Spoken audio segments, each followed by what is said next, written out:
Eh bien, bienvenue dans ce troisième temps de notre cycle de conférences annuelles. Et si on aimait vraiment, c'est le thème de cette année. Et si on aimait vraiment, on va essayer de voir, et c'est ce qu'on fait depuis le début de l'année, et à travers chaque conférence, chaque mois, on va essayer de voir de quoi il s'agit, de qu'est-ce que c'est que ce véritable amour. On avait déjà un peu développé ça dans les premières conférences. De quel amour on parle quand on parle de véritable amour? Comment ça se vit? Quelle proposition intérieure est-ce que ça peut nous amener? Et puis, on va voir à travers chaque conférence, chaque mois, on explore à travers une nouvelle facette, un nouveau bout de thème, une nouvelle proposition. Qu'est-ce que va donner, quelles conséquences, on pourrait dire, dans nos vies, autour de nous, de ce véritable amour. Ce soir, ce qu'on va voir, si on aimait vraiment, on va voir qu'on pourrait devenir coproducteur des pensées qui font l'amour.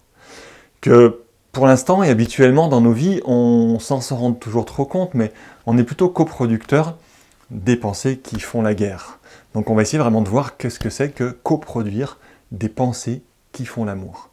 Pour bien commencer, il va falloir qu'on aille un petit peu plus loin, un petit peu plus profondément dans cette notion de véritable amour. On a vu déjà plusieurs points dans la première conférence, on avait vu le fait qu'on confondait bien souvent l'amour avec l'affectif, que ce qu'on apprécie, quand on dit j'aime ou j'aime pas, on a vu que c'est bien souvent, que c'est même quasiment tout le temps en relation avec nos goûts personnels. Et que là, on faisait une autre quand même proposition qui était de l'amour véritable, qui nous parlait d'un vécu d'unité. On avait parlé de notion d'organisme, de se reconnaître comme un être vivant. On avait parlé d'un être planétaire, d'une conscience de cœur, quelque chose auquel on peut s'identifier, qui pourrait nous parler de ce véritable amour. Mais on est dans la période du printemps, on est en lien avec les énergies bélier, et puis les 3 mois qui arrivent, bélier, taureau, gémeaux, c'est ce qu'on appelle les énergies, les moments du contact spirituel dans l'année. Et c'est vrai qu'on divise un petit peu en 4 temps les énergies de l'année, avec l'hiver, les énergies qui sont en lien avec l'alignement, le printemps, donc où les énergies spirituelles, on est en lien avec le contact spirituel, ce qu'on appelle le contact, et puis arrive l'été, c'est la distribution, et l'automne, l'intégration. Et c'est intéressant de se positionner par rapport à ça, dans le sens où les 2 premières conférences, même si on vous a invité à du vécu, on aurait pu quand même se retrouver dans un alignement, c'est-à-dire on pourrait être d'accord avec l'idée d'unité, d'accord avec peut-être on avait vu qu'on est complètement un à tous les niveaux, qu'on est un au niveau, on avait développé ça en tant qu'ADN, même on avait vu que notre ADN fonctionne comme un, que nos cellules sont la matière est une, que on avait vu l'humanité est une, que la conscience est une, qu'on a l'esprit, la vie une, on avait vu qu'à tous les niveaux absolument, on est unité, on est organisme. Mais dans cet alignement, il y aurait, à un moment donné, on expose ces idées, on cherche à les comprendre, à les connaître, à les reconnaître, mais c'est comme si ça pouvait rester un petit peu théorique. C'est l'alignement, on est OK avec ces idées d'unité. Dans cette période-là de contact spirituel, il va falloir carrément en faire l'expérience. C'est-à-dire faire l'expérience, ça veut dire complètement faire l'essai, rentrer dedans, le vivre, s'immerger dans cet état de conscience, dans ce vécu d'unité. C'est vrai, quand on dit faire l'expérience de l'unité, nous, les expériences qu'on a d'un vécu d'unité, elles peuvent être assez différentes. Et en fonction un peu comme ça de nos énergies, on le vit de manière différente. Pour beaucoup, un vécu d'unité, ça va passer par un vécu peut-être plus énergétique. On parle des fois du corps éthérique. C'est un vécu où on se sent en lien, on se sent en unité énergétique, en interdépendance, en interrelation avec toute forme de vie. On sent que voilà, on est interrelié un peu comme un grand réseau, on parle de trame, on parle de choses comme ça, on emploie ces mots-là, pour dire on se sent comme ça complètement en interaction avec le tout. Pour d'autres, on va vivre une unité beaucoup plus qu'on appelle des fois émotionnelle. On va vivre à travers un sentiment fort quand il y a une guerre, quand il y a peut-être quelque chose, un événement, une grande joie, des fois on le voit, une coupe du monde où tout le monde est uni par un même sentiment. Il y a un vécu d'unité, mais qui est en lien avec une émotion, avec un sentiment. Pour d'autres, peut-être, il y aura un vécu d'unité qu'on pourrait qualifier un peu plus mental, quand on est fédéré, quand on est réuni autour d'une idée, quand on pense la même chose à plein. Il y aurait d'autres exemples peut-être dans la science aussi, quand on parle de grande intelligence, on sent comme ça qu'il y a une perception d'unité mentale. On ne va pas développer ça aujourd'hui, ça pourrait être intéressant. Mais il va nous falloir aller beaucoup plus loin que ça. Il va falloir, nous, qu'on aille faire l'expérience de l'unité. Quand on parle d'expérience d'amour, d'expérience de cette unité, on parle évidemment d'état de conscience, comme on l'a vu un petit peu dans les autres conférences. Il va falloir qu'on aille faire l'expérience de vivre l'être de conscience que l'on est. C'est-à-dire qu'on est OK sur l'idée de dire « je suis peut-être une parcelle, je suis un échantillon, un fragment de cette conscience planétaire, de cet être planétaire. » Mais cette partie en moi, est-ce que je la connais ? Est-ce que j'en ai vraiment fait l'expérience ? Et il va nous falloir aller à la rencontre, on pourrait dire, comme si c'était une personne. Quand on veut vraiment rencontrer une personne, quand on veut découvrir quelqu'un, on va s'ouvrir, on va chercher on ouvre nos sens intérieurs, extérieurs, notre feeling, vraiment notre ressenti, comme ça, on va se mettre à l'écoute, on va se mettre en contact avec cette personne. Et bien c'est ça, faire l'expérience de l'amour. C'est aller intérieurement faire le contact de l'être de conscience globale, de l'organisme qu'on est fondamentalement. Le rencontrer, le goûter, le percevoir, jusqu'à devenir familier avec cet être en nous, jusqu'à vraiment se reconnaître pleinement comme étant cet être d'amour. Ça ne se fait pas d'un coup, mais pour le faire, il faut en faire l'expérience, il faut s'immerger, il faut aller le vivre réellement. Puis ça va se faire petit à petit, à travers des méditations, à travers des expériences. On va faire l'expérience de cet amour petit à petit, qui va comme ça nous faire nous reconnaître, nous permettre de nous identifier, de contacter cet état de conscience, ce véritable amour. Sans expérience de l'amour, il n'y a pas d'amour.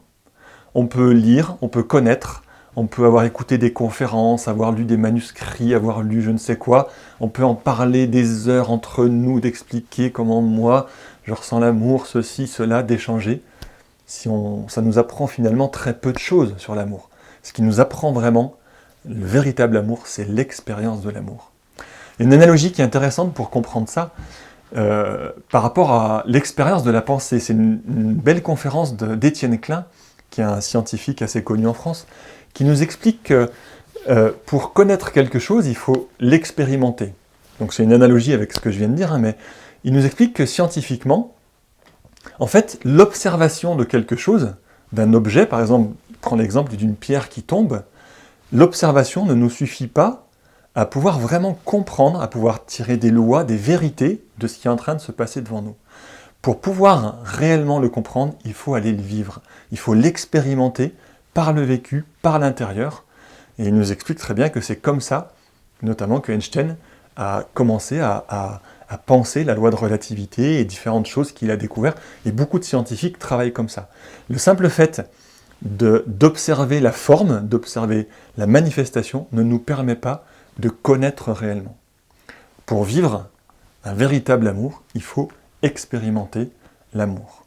De là, peut-être qu'on va commencer à pouvoir avoir des pensées d'amour. Là, ça va commencer à devenir intéressant.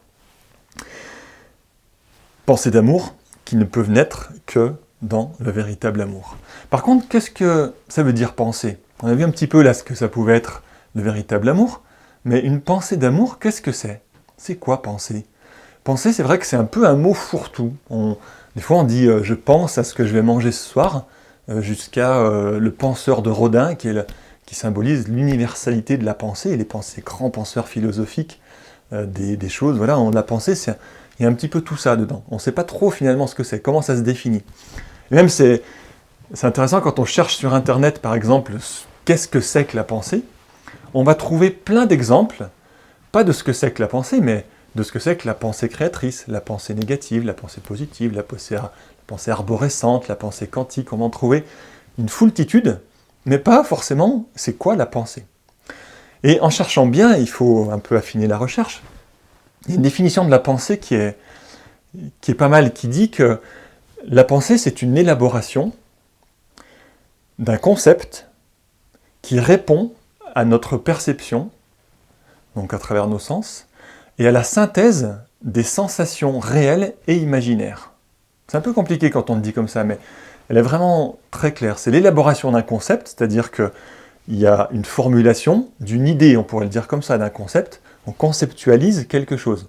Par exemple, on regarde quelque chose, on pense à quelqu'un, à une situation, il y a une élaboration qui se fait, c'est-à-dire on fabrique une idée, un concept, qui répond à la perception qu'on en a, et aux sensations, c'est-à-dire un petit peu aux émotions finalement, aux sentiments que ça nous procure, et on nous dit des sentiments réels ou imaginaires, c'est-à-dire tout ce que ça génère en nous, tout ce que ça réveille, que ça procure, à partir de là, on élabore un concept. C'est-à-dire qu'il y a une conclusion, il y a quelque chose, il y a une élaboration, c'est comme si, des fois on dit la matière mentale, on parle de la matière mentale, mais quand on pense, on est en train d'organiser, de structurer une matière mentale qui va donner une idée. Une idée, d'ailleurs, on dit j'ai bien réfléchi, et en conclusion, je vais vous livrer le fruit de ma pensée.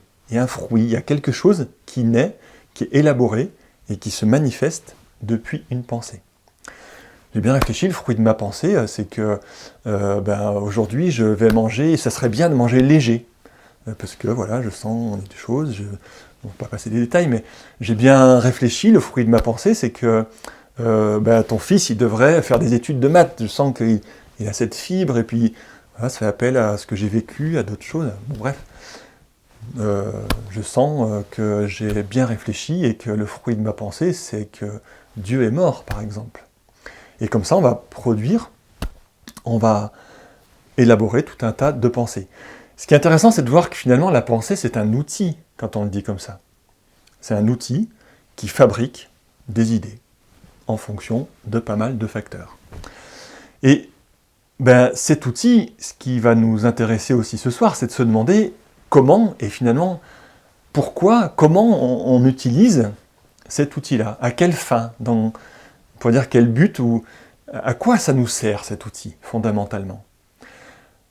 Il sert à pas mal de choses, et des fois il ne sert pas, d'ailleurs, forcément, il n'est pas en train d'élaborer forcément. C'est par exemple nos pensées, quand on utilise la pensée, dans nos pensées qui divaguent, comme on dit. On parle des fois du petit vélo, où on dit qu'on est en roue libre, on pense, tiens, j'ai croisé un tel, et puis il m'a dit que peut-être ça serait bien qu'on fasse un repas, et du coup, oui, on avait mangé chez eux tel truc, et puis ça fait penser à tel autre, et puis du coup, oui, on avait vu ça aussi en vacances, faudrait qu'on reparte là-bas, puis il faudrait que j'appelle. Pensées comme ça qui divaguent, qui enchaînent des choses, peu d'élaboration, pour le coup, peu de fruits de la réflexion, des fois, à la fin, un petit truc, oui, tiens, je vais le rappeler. Mais on a fait tout un chemin, voilà, la pensée qui divague, pas très intéressant. On utilise beaucoup, en tout cas pas très intéressant pour ce qu'on va voir ce soir.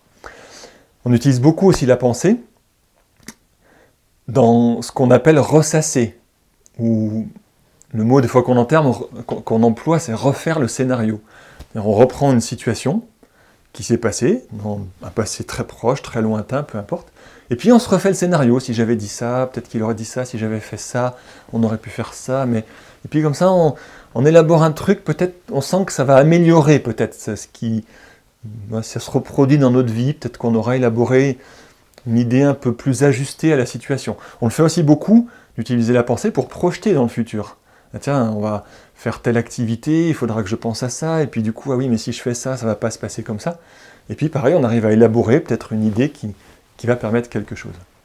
Ce qui va surtout nous intéresser, nous, c'est quand on va utiliser la pensée pour vraiment des pensées et des recherches. On parle des fois de chercheurs de vérité, où on va utiliser notre pensée pour essayer de rechercher des questions, mais fondamentales. Plutôt, qu'est-ce que la vie, par exemple ? Qu'est-ce que la mort ? Qu'est-ce que l'amour ? Est-ce que la vie a un sens ? Est-ce que la vie a un but ? Est-ce que l'humanité a un but ? Est-ce que l'humanité a un sens ? Est-ce que ma vie a un sens ?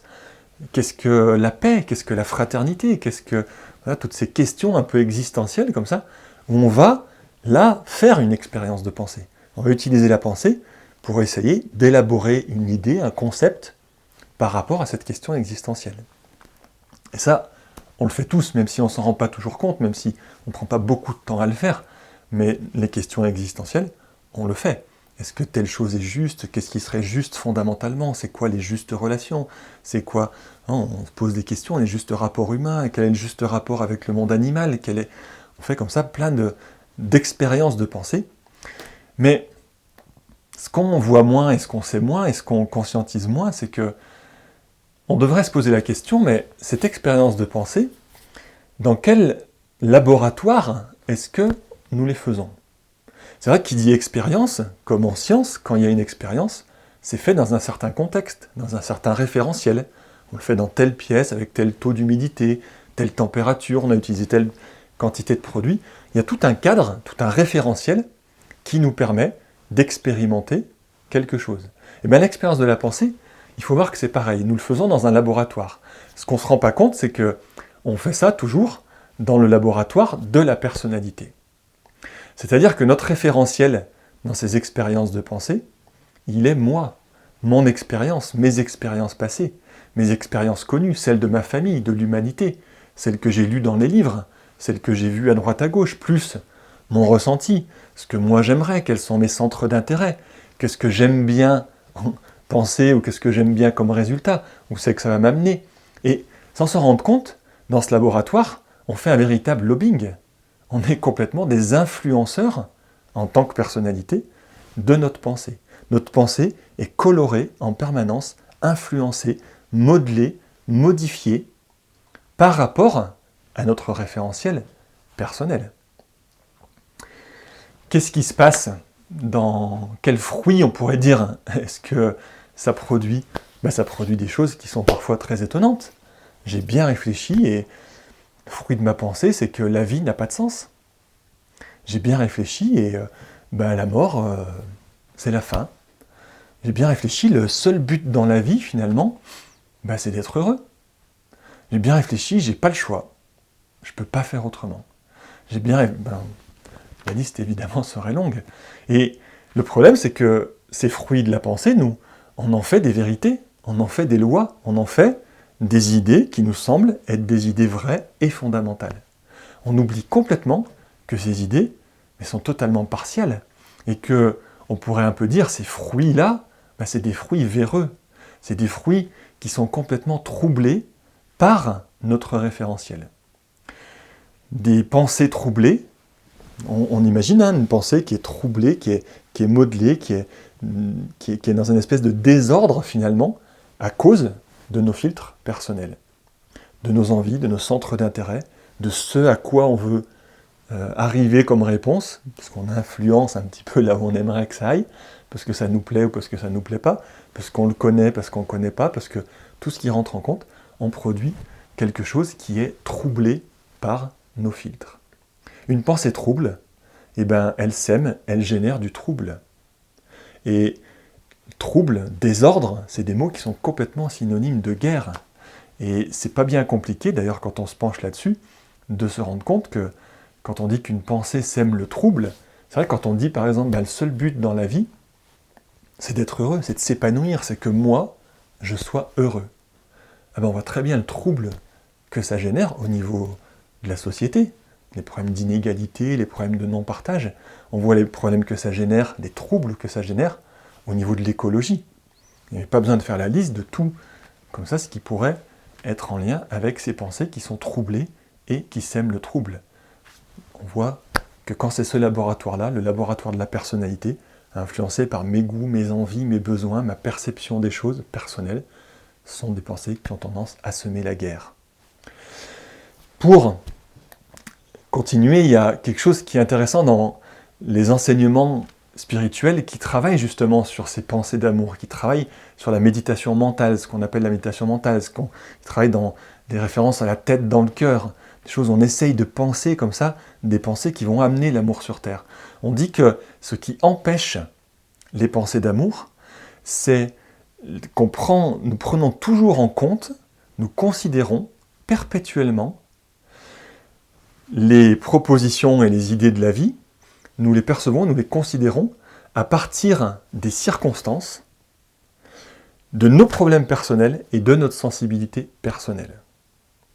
Et la perpétuelle considération des circonstances, c'est-à-dire du cadre de notre culture, de nos références, de notre religion, de notre époque, de notre âge, de toutes les circonstances actuelles, de nos problèmes personnels que ça nous pose, ce qui se passe par exemple extérieurement, et de la sensibilité qu'on a. C'est ça qui nous empêche d'avoir des pensées d'amour. On a bien vu l'exemple, on peut prendre l'exemple facilement avec ce qui vient de se passer dans la crise sanitaire avec le Covid. Quand je regarde, c'est vrai que quand j'y pense, quand j'essaie de penser un peu ce qui est juste avec cette idée-là de Covid, quand je vois tous les morts, quand je vois les hôpitaux débordés, quand je vois tous les problèmes que ça me pose à moi, parce que on ne peut plus sortir, on n'est plus libre, on ne peut plus faire ce qu'on veut, et puis quand je vois les émotions, la sensibilité à moi que ça me crée, de la peur, je vais perdre mon travail, ou on va peut-être mourir, ou je vais perdre des proches, ou je ne pourrai plus voir mes parents, mes grands-parents, du coup, le fruit de ma pensée, il faut absolument se vacciner. Et il faut vacciner tout le monde, absolument. Fruit de pensée, comme ça. On pourrait complètement faire l'inverse, vu les circonstances, selon ce qu'on regarde. Quand on voit l'enrichissement des labos pharmaceutiques, quand on voit les mensonges sur certains chiffres, quand on voit ceci, quand on voit cela, et puis quand on voit les problèmes que ça pose, parce qu'il y a des gens qui ont eu des problèmes cardiaques après le vaccin, d'autres qui ont fait ça a posé tout un tas de problèmes peut-être, et puis moi j'ai peur de me faire vacciner, je ne sais pas ce qu'on va m'injecter dans le corps, et puis si on me mettait en plus une puce au passage qui... bref, le fruit de ma pensée, il ne faut surtout pas se faire vacciner. Et on voit bien que c'est des pensées comme ça qui génèrent, on a pu le constater vraiment, pendant cette pandémie, qui génèrent de la séparativité, qui génèrent des formes de guerre, comme ça. Pourtant, il va bien falloir penser, pour faire des pensées qui font l'amour. Et c'est vrai qu'on aurait tendance, quand on voit tout ça, de se dire, et on l'entend souvent, il faut arrêter de penser. Là encore, c'est un bel exemple, vu les circonstances, vu comme la pensée peut être destructrice, vu les problèmes que ça pose quand je vois, moi qui souhaite penser l'amour, comme je pense des fois le mal des autres, comme je suis des pensées encore de colère ou de séparation, des pensées injustes, et puis quand je vois les émotions dans lesquelles ça me met, il faut arrêter de penser. Ah non, là le problème c'est le même, c'est qu'on a regardé simplement des circonstances, un problème personnel, et les émotions qui nous procurent. On a pensé à partir du laboratoire, du référentiel d'expérience, on a fait l'expérience de la pensée dans le laboratoire de la personnalité.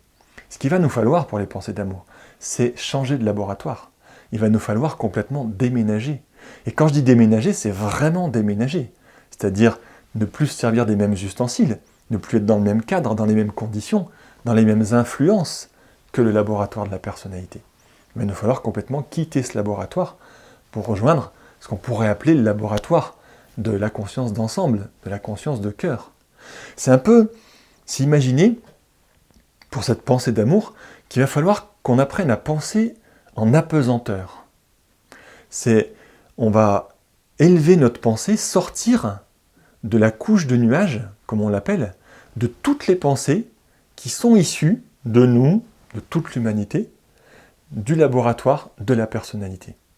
Il va falloir qu'on sorte de l'attraction terrestre, c'est symbolique, mais de se dire une pensée en attraction, c'est une pensée qui n'est plus rattachée au référentiel formel, matériel, du connu, de l'existant, de ce qu'on appelle parfois la réalité, le tangible, de nos expériences, de nos vécus, des émotions que ça nous procure, des problèmes que ça pose. Il va falloir comme ça amener une pensée qui ne soit plus influencée, qui ne soit plus en attraction, en contact, modelée par cette conscience individuelle et cette conscience comme ça qui est en lien très, très, très fort avec l'émotionnel. Il va falloir nous rejoindre un autre laboratoire. C'est un laboratoire qu'on pourrait définir comme étant un lieu de pure lumière. On parle d'un laboratoire qui est un laboratoire d'un lieu de calme, d'une pensée posée, une pensée qui est dans une écoute, dans un silence profond. Un silence où il se pense déjà quelque chose. Un silence où on rejoint ce qui se pense au niveau de la conscience de cœur, au niveau de l'ensemble, au niveau de notre partie qui est en relation avec l'être planétaire. Ou bien sûr qu'il y a de la pensée. Tout commence par une pensée. Tout ce qui est manifesté a d'abord été pensé. Soit une maison, un humain, une société, un pays, une ville, une planète, un système solaire, un univers. Tout est à l'origine une pensée. Il y a un scientifique anglais qui s'appelle James Hopwood, qui est un scientifique de renommée, un astrophysicien notamment, qui dit que plus on observe le fonctionnement de l'univers, plus ça ressemble à une grande pensée, bien plus qu'à une grande machine. Des fois, on a un peu la représentation de l'univers comme étant un grand mécanisme, on parle du grand horloger, d'une grande machine. Et plus ça va, plus on entend ça, l'univers ressemble beaucoup plus à une grande pensée qu'à une grande machine. Et bien c'est là qu'on va aller faire l'expérience de la pensée.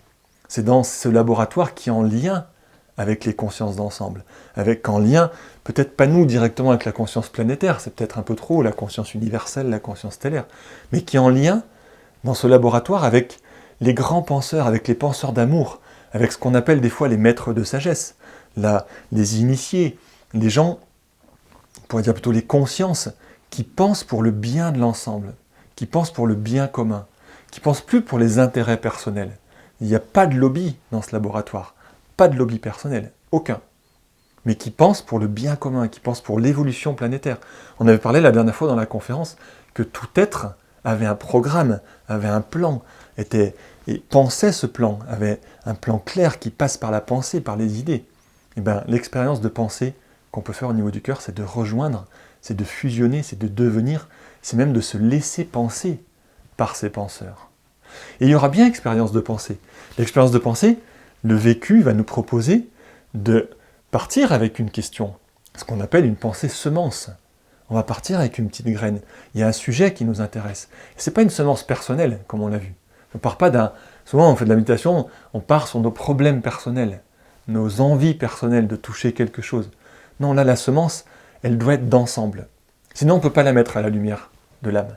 Elle est beaucoup trop dense, on pourrait dire. C'est une image, mais on part de quelque chose qui est une idée fondamentale, quelque chose qui est qu'on voit dans toute l'humanité, qui est en travail, la fraternité, la paix, l'égalité, le divin, la religion, peut-être toutes ces questions-là. De ce point-là, de cette semence-là, alors on va l'emmener germer, on va l'emmener se développer, on va l'emmener à la lumière de l'âme, à la lumière de ce laboratoire de la pensée de groupe, de la pensée de cœur, de la pensée pour le bien. Et c'est vraiment une pensée qui va justement fusionner, devenir. On pourrait presque dire que c'est notre pensée qui fait l'amour, dans le sens qui s'unit avec cette pensée d'ensemble, avec la pensée de l'organisme, de l'être planétaire. Pensée en apesanteur, en suspension dans cet espace-là.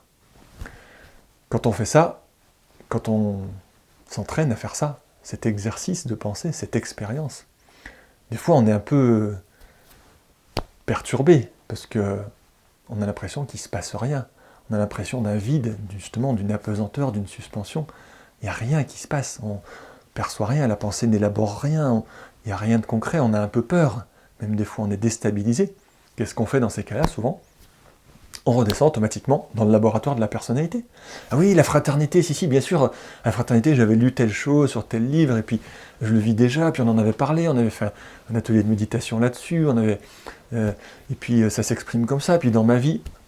Non, là, il va falloir apprendre justement à maintenir, à laisser travailler tranquillement, on pourrait presque dire, apprendre à laisser nos pensées faire l'amour, à laisser nos pensées s'unifier, penser à l'unisson, penser comme un, avec cette conscience d'amour, avec cet être, cette pensée planétaire.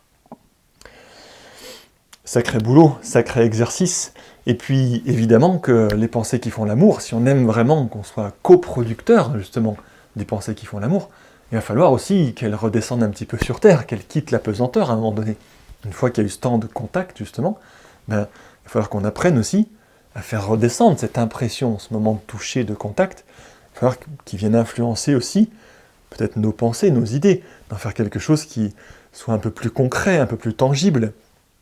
On dit des fois qu'il faut que cette pensée-là devienne plus pratique par rapport justement à nos circonstances, à notre société, aux problèmes de l'humanité, peut-être même jusqu'à nos problèmes personnels.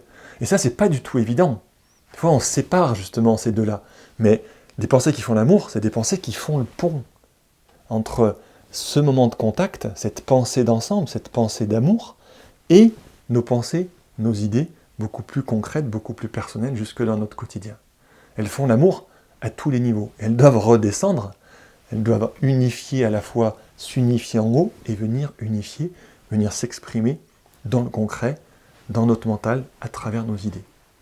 Ça, c'est pas du tout évident. Et d'ailleurs, dans l'exemple que je prenais tout à l'heure des expériences de pensée que Étienne Klein nous proposait dans cette conférence, c'est une analogie beaucoup plus formelle. Là, on ne parle pas évidemment d'expérience de pensée dans le cœur, mais d'une expérience de pensée qui était plus scientifique.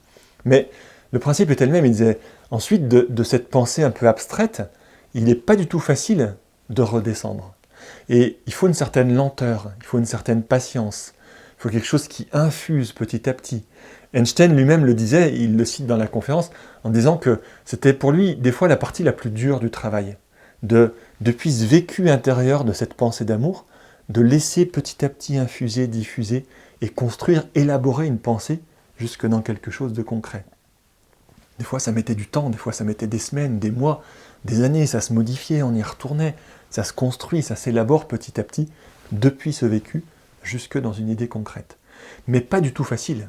Et c'est même quelque chose qui va nous demander, cet exercice de pensée d'amour, cette expérience de pensée d'amour, va nous demander, quelque part comme une gymnastique on pourrait dire, de à la fois prendre ce temps de monter, de contacter, de se laisser penser par plus grand que nous, et puis depuis ce vécu, de le redescendre, de le traduire, de comprendre, de pouvoir l'exprimer, le rendre un peu intelligible.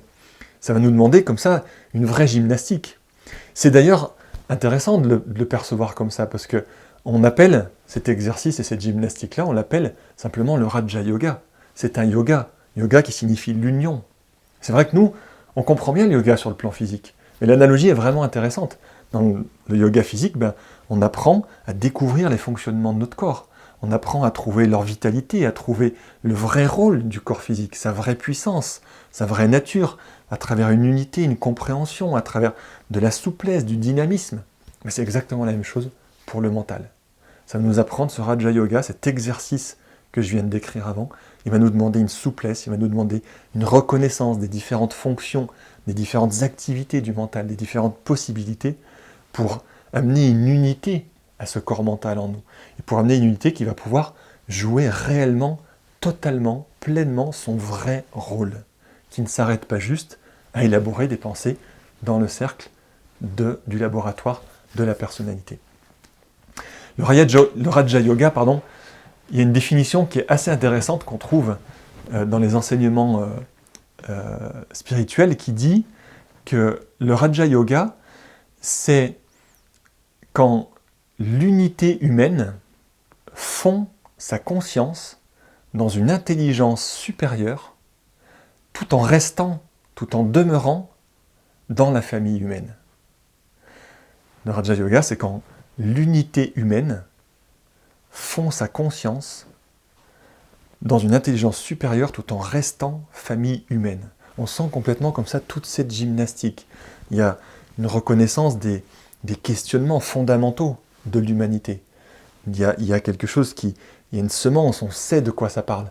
Et il y a une fonde dans la conscience de l'intelligence supérieure, de l'être planétaire, de la conscience d'ensemble. Et puis, on reste dans la famille humaine.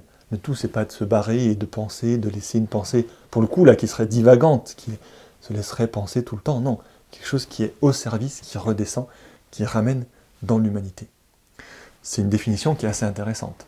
Et de schématiser, de comprendre que pour trouver toute la beauté, toute la puissance créatrice du mental, il va falloir l'éduquer à ce yoga d'amour, cette unité du mental, entre le mental de cœur, le mental de l'unité de l'être de conscience, et puis le mental beaucoup plus concret qui va pouvoir exprimer des idées.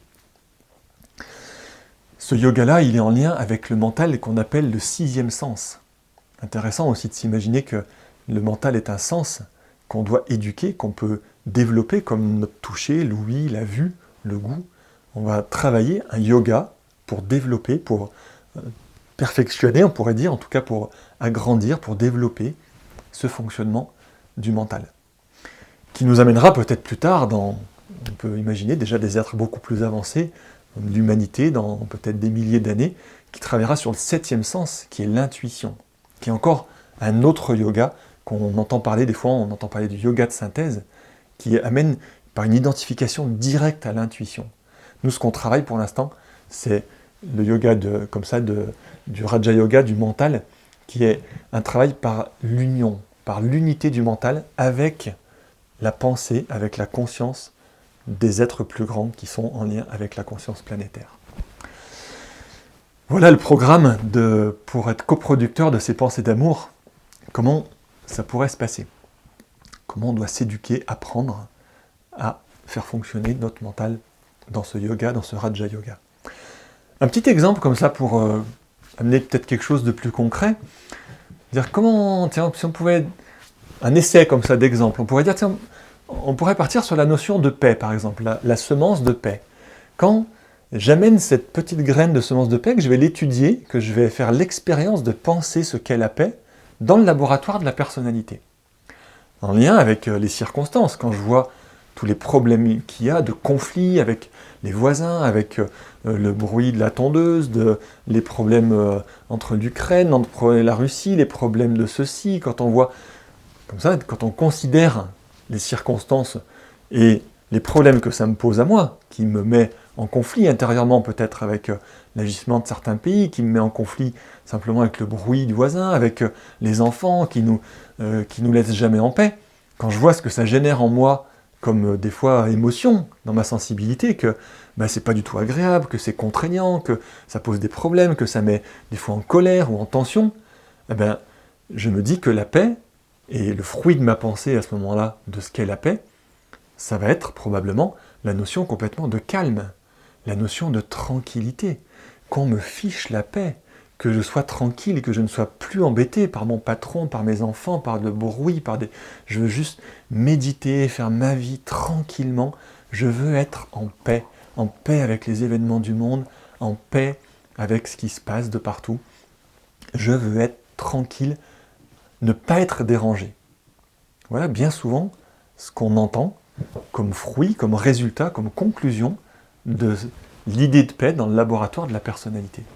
Mais si on amène cette graine, si on la fait germer, qu'on essaye en tout cas d'essayer de la faire penser, de se connecter à cette pensée d'ensemble, une qualité, une valeur fondamentale de ce qu'est fondamentalement la paix, ça va nous amener complètement à un autre endroit. Et c'est vrai que quand on s'imagine que la paix c'est un moment de tranquillité, que c'est d'être tranquille, physiquement, le bruit, émotionnellement, dans ce qui se génère peut-être dans les relations familiales, mentalement, ne pas être perturbé par des idées qui viennent comme ça nous confronter avec peut-être des guerres, des choses comme ça, des campagnes de vaccination, des élections comme ça présidentielles.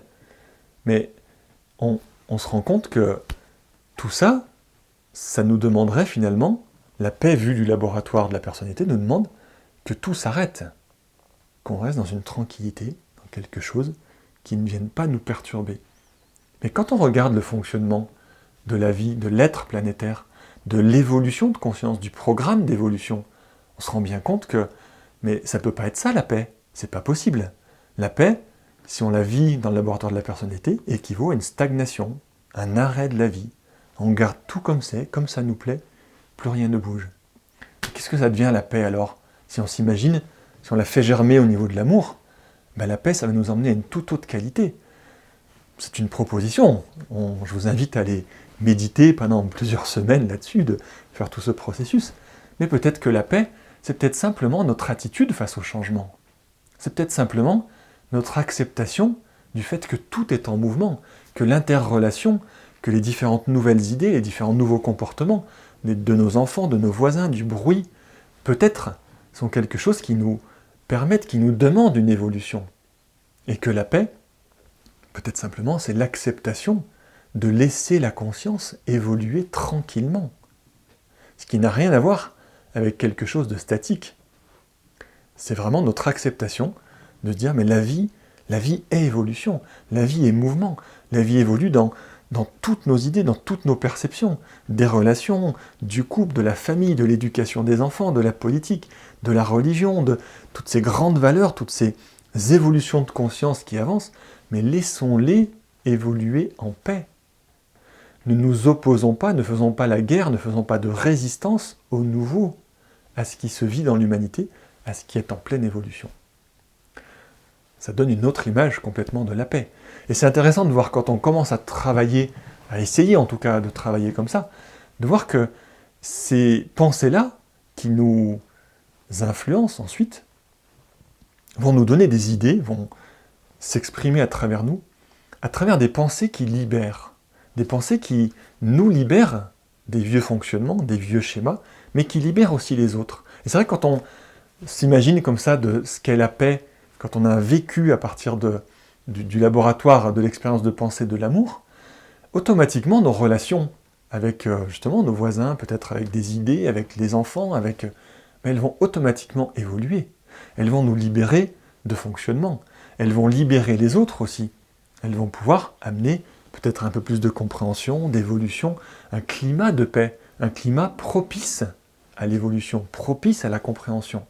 Là, on va complètement être dans l'inverse de ce que je disais tout à l'heure, où le climat de paix personnel, individuel, de tranquillité, au contraire, il amène à de la séparation, à ce que chacun laisse bien l'espace à l'autre, à ce que chacun respecte, fasse ceci, fasse cela, ne pense pas, ne dise pas. Non, on a un climat de paix qui va être propice comme ça à l'évolution, au partage, à la relation, à quelque chose qui va permettre une révélation.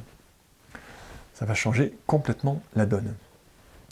Et puis pour terminer, pour conclure cette conférence, de se dire que justement on rentre dans les énergies de printemps et on commence ces 3 temps-là de printemps par l'énergie, par la conférence qui est en lien avec les énergies béliers, et où on sait que tout commence par une pensée.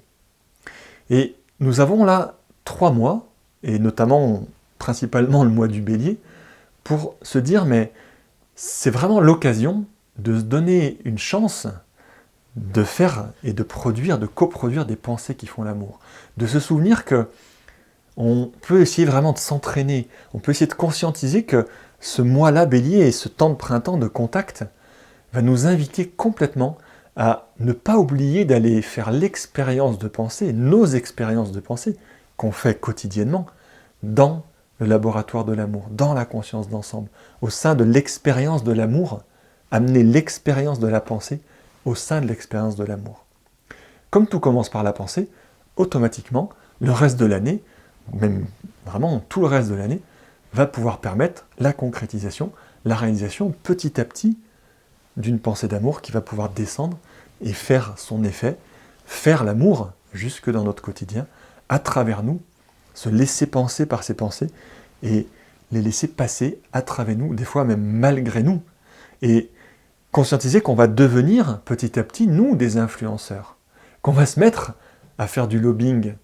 On n'aime pas ce mot-là, mais le lobbying, c'est toujours, comme on le connaît, ou en tout cas quasiment toujours, des personnes qui influencent pour le coup, à des biens, pour des intérêts personnels.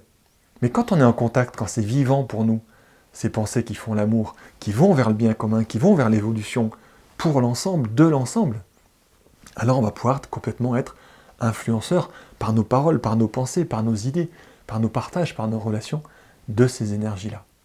Et comme les lobbyistes, pourquoi pas s'entraîner à ce que nos idées, nos pensées descendent jusque dans des idées, des paroles concrètes, des paroles formulées, des paroles on parle des éléments de langage dans le lobbying, mais à nous aussi de faire des paroles qui soient simples, qui soient claires à partir de notre vécu, qui ont une puissance que tout le monde peut comprendre, qu'on peut interagir avec aussi bien des enfants que des adultes pour expliquer des valeurs fondamentales. S'il y a de la demande, s'il y a des questions, s'il y a des partages, si peut-être des fois la pensée évidemment suffit, on pourrait dire, mais parfois jusque dans les mots, jusqu'à une construction verbale claire des énergies, des valeurs qui sont vraiment évolutives, qui viennent de ce monde-là de la pensée. Et pour terminer, de bien se rappeler que les pensées qui font l'amour sont des pensées qui font l'amour depuis le plus haut jusqu'au plus bas. C'est ça qu'on vous proposer d'expérimenter pendant tout ce mois bélier, de s'entraîner à ce yoga, à cet exercice, à ces pensées qui font l'amour. Et puis tout de suite, on vous propose un temps de méditation par rapport à tout ce qu'on a vu ce soir.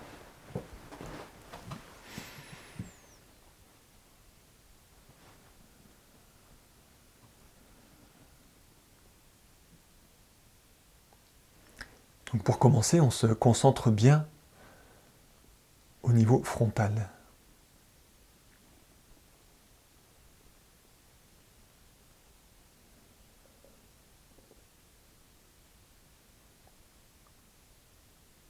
C'est par ce point qu'on mobilise nos énergies, que nous sommes pleinement présents à cette méditation.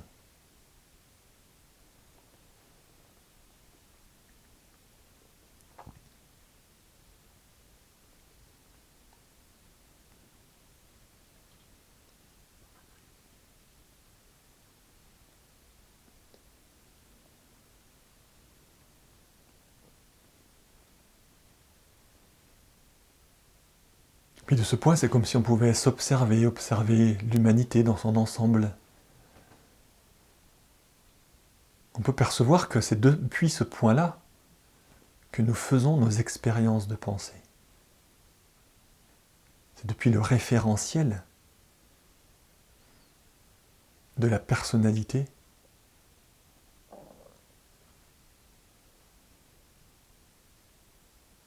de ce qu'on connaît, de ce qu'on a déjà expérimenté, de ce qu'on a lu, de ce qu'on a vu, de ce qu'on aime, de ce qu'on n'aime pas, que nous influençons, que nous construisons, que nous élaborons nos idées.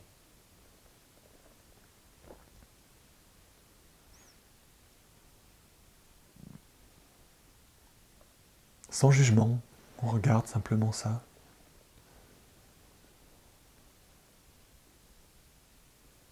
Et puis du point de conscience au niveau du front, on va élever notre focalisation au sommet de la tête.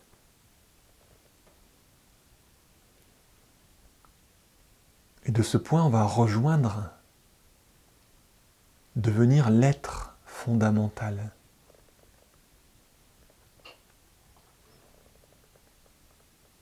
La conscience que l'on est avant tout.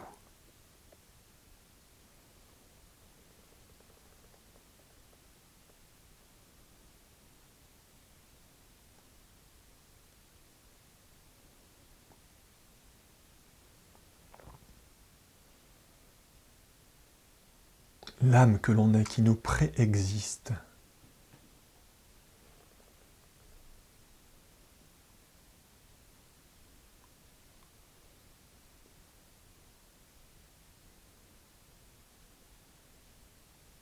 Puis on prend conscience que ce point de conscience en nous est un fragment, une parcelle de la conscience globale, de la conscience d'ensemble. Que ce point de conscience est commun à l'humanité et aux différents règnes planétaires.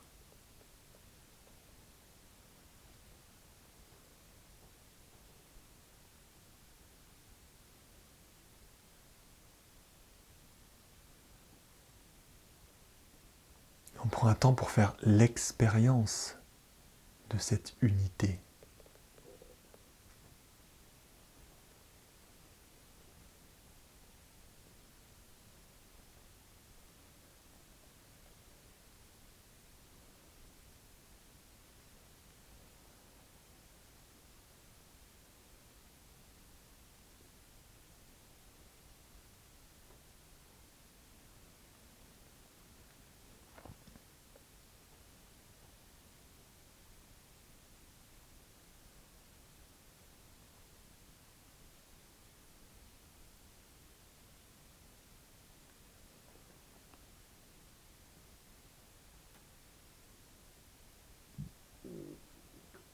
Et puis on réalise que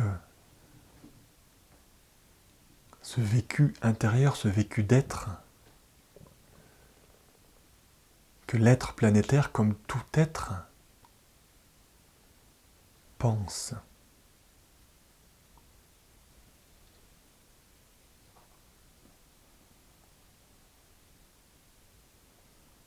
Un programme, un projet.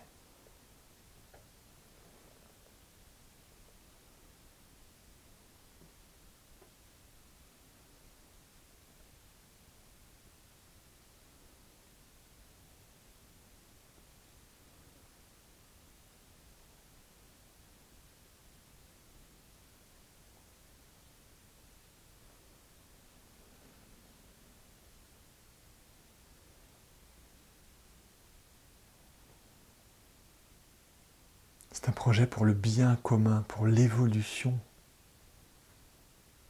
de l'amour, de l'unité sur Terre.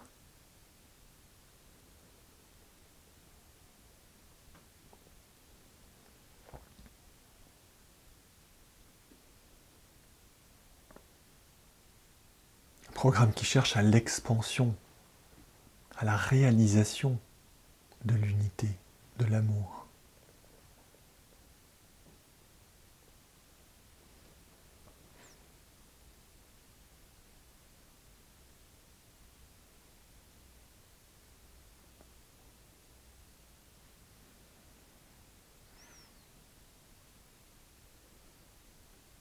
C'est dans ce grand processus de pensée, dans ce référentiel d'amour, que le fruit des pensées peut être pur. Et c'est seulement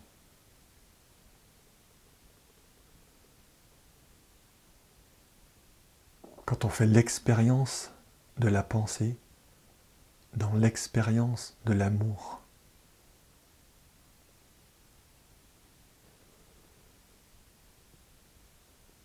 que nous pouvons coproduire ces pensées qui font l'amour.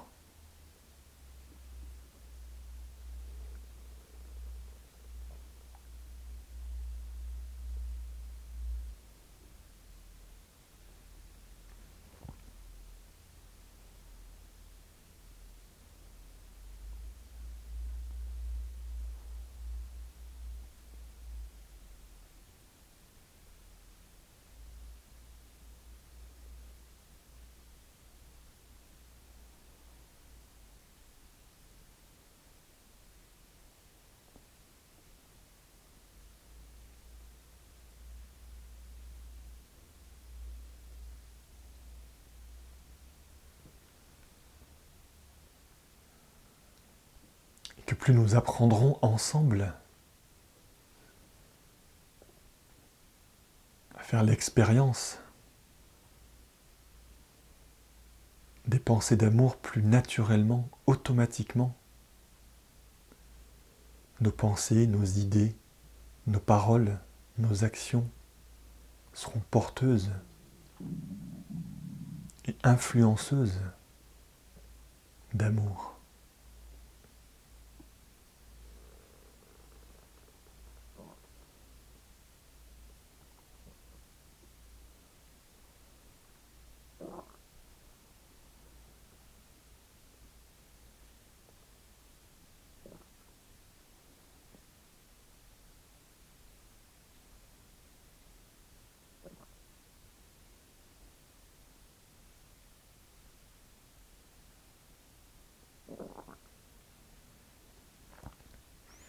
Puis on reprend conscience doucement de notre centre frontal.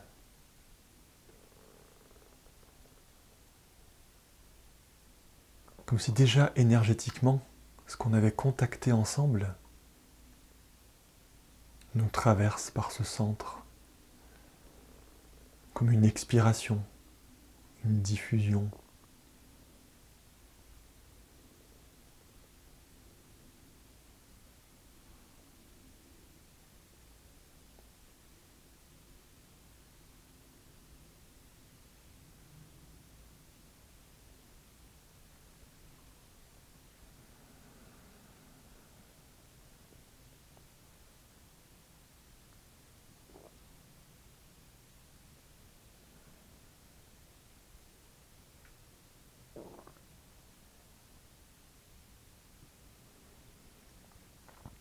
Et puis chez soi, nous pouvons prendre un temps pour un peu plus formaliser, élaborer une pensée, une idée avec ce qu'on a vécu ce soir. Et puis on vous donne rendez-vous le mois prochain pour la suite des conférences, et si on aimait vraiment. Au revoir.